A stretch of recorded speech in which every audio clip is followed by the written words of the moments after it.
एक अत्याचारी असुर, देवताओं से छिना हुआ स्वर्ग और श्री कृष्ण का प्रचंड युद्ध। प्रस्तुत है नरकासुर वध की रोमांचक कथा। एक समय की बात है जब धरती और स्वर्ग दोनों ही एक भीषण आतंक से कांप रहे थे। नरकासुर असुरों का राजा, जिसने अपनी शक्ति और अहंकार में आकर देवलोक पर आक्रमण कर दिया।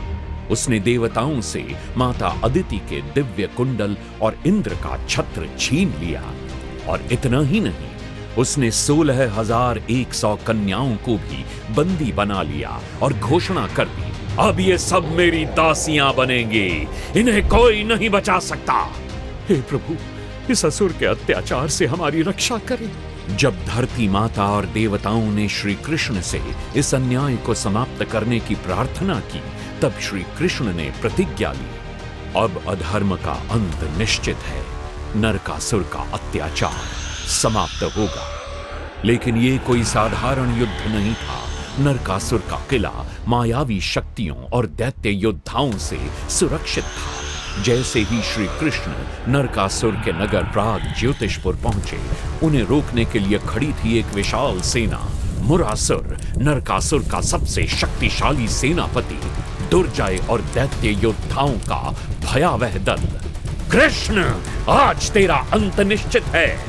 मुरासुर ने श्री कृष्ण पर हजारों अस्त्रों से आक्रमण किया, लेकिन श्री कृष्ण ने सुदर्शन चक्र के मात्र एक प्रहार में मुरासुर का वध कर दिया।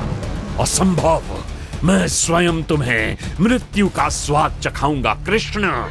अब सामने थे श्री कृष्ण और नरकासुर। दो महाशक्तियों के बीच महासंग्राम शुरू हुआ। कृष्ण, मेरे पास शक्ति का वरदान है, मैं अजय हूं। नरकासुर को स्त्री के हाथों मरने का श्राप था, इसलिए भगवान श्री कृष्ण ने अपनी पत्नी सत्यभामा को सारथी बनाया और घोर युद्ध के बाद अंत में कृष्ण ने सत्यभामा की सहायता से उसका वध कर डाला। अंततः अत्याचार का अंत हुआ। हे प्रभु, आपने हमें बचा लिया। श्री कृष्ण ने 16,100 कन्याओं को नरकासुर की कैद से मुक्त किया और उन्हें सम्मान और सुरक्षा प्रदान की। हे कृष्ण, आपने पुनः धर्म की स्थापना की। जब भी अधर्म बढ़ेगा, मैं उसे समाप्त करने आऊंगा।